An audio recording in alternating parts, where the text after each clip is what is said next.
Why do we talk with our hands and why it matters more than you think? This is the Stuff You Should Think About podcast, and I'm your host, G. And today, let's talk about something you're doing right now, even as you read this or listening if you're driving. I'm talking about hand gestures, the thing that makes you look like a windmill lunatic when you're trying to explain why the third blind date was not your fault, or why your coworker's new haircut is actually a masterpiece. You know what's wild? We all do this. Every single person, from the most reserved introvert to the most animated TED talker. We all use our hands to talk, but why? What's going on in our brains that makes us turn hands into interpretive dancers for our thoughts? And maybe more importantly, what does this say about how we think, connect, and even lie? Let's dig into why we talk with our hands and why it might be one of the most human things we do. The ancestors were doing it to. Let's go way back. Imagine you're a human from 100,000 years ago. No smartphones, no TikTok dances, just a bunch of Neanderthals arguing over the best way to roast mammoth. You want to tell your tribe, hey, there's a saber-toothed tiger over there, but you don't have the words for saber-tooth or tiger. What do? You flail like a maniac. Seriously. Researchers suggest that before spoken language evolved, humans or proto-humans communicated through gestures. Think of it like pointing out a lion in the distance is a universally understood message. You don't need a PhD in linguistics to know what that finger means.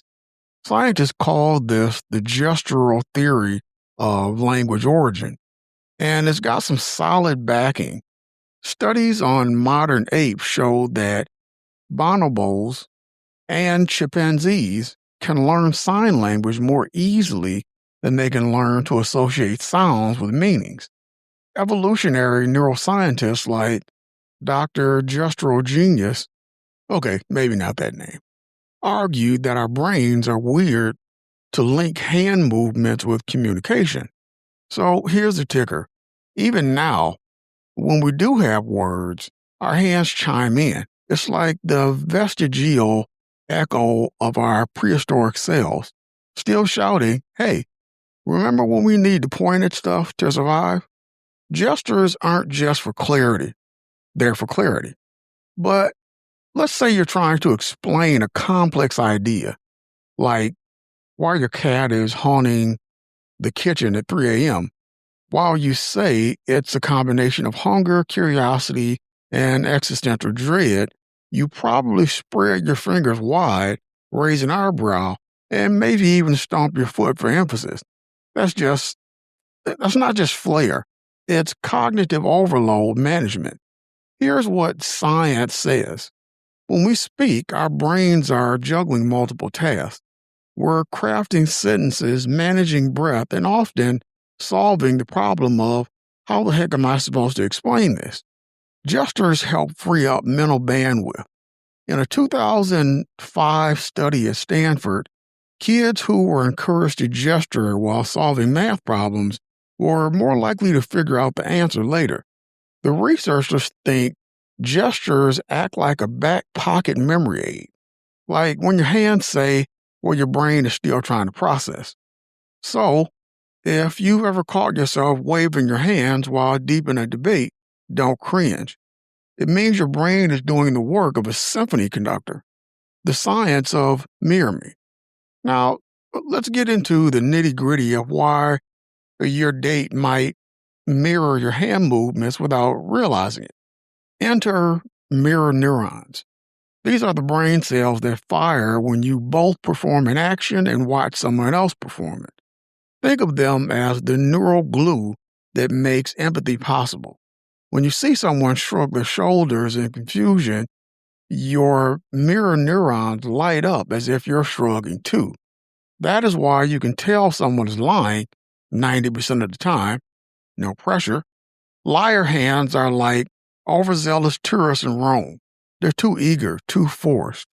A study from UC Berkeley found that when people lie, their hand gestures become exaggerated and mismatched with their speech. It's as if their body is secretly whispering, "Bro, this is a disaster." But there's a twist.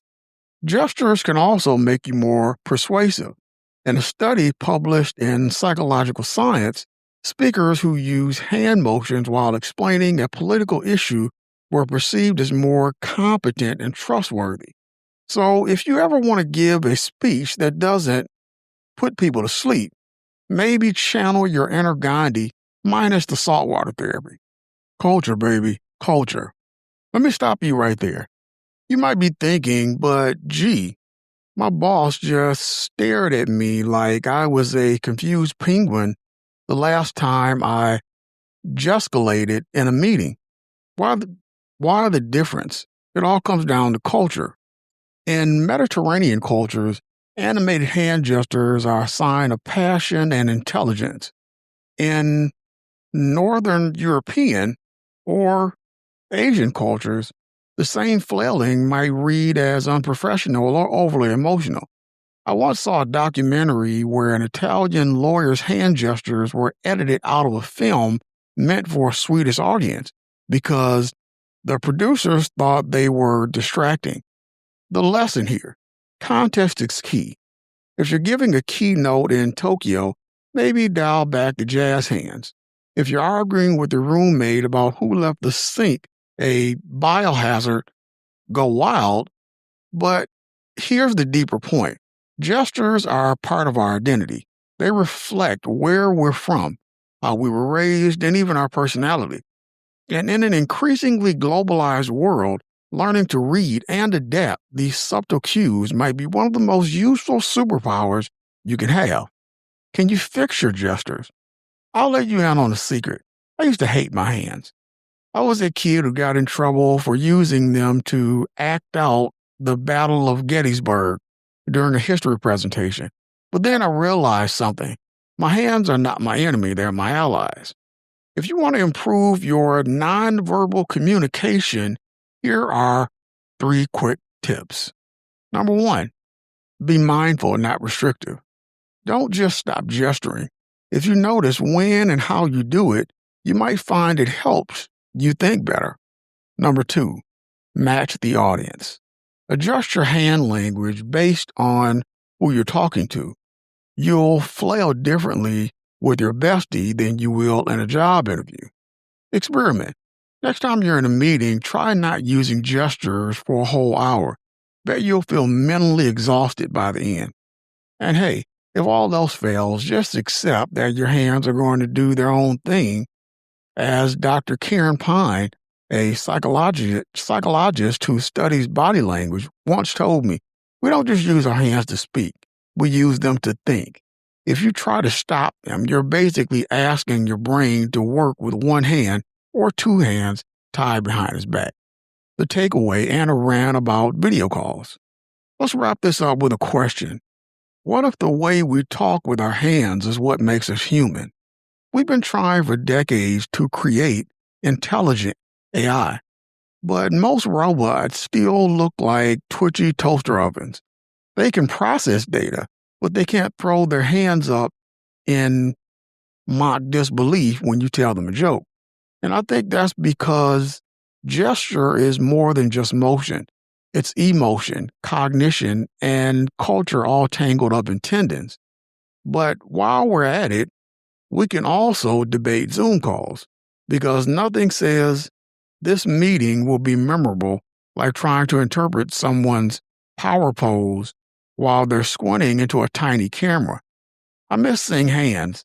I miss the way my sister's palms turn up in surrender, or how my dad taps the air for emphasis when he's lying about eating the last slice of pizza. So the next time you catch yourself gesturing, whether you're trying to explain quantum physics or just shouting at the sports team you've adopted for a week, remember this: Your hands are doing more than just moving. They're speaking, and maybe, just maybe, they're trying to tell you something. Thanks for listening to the Stuff You Should Think About podcast. If you enjoyed this episode, hit that subscribe button and don't forget to rate us. And hey, if you have a theory about hand gestures or you just want to roast mine, shoot me a message wherever you listen to your podcast. I will get to it and add your ideas in of what you want. Or put it this way, I'll take what you put down into consideration.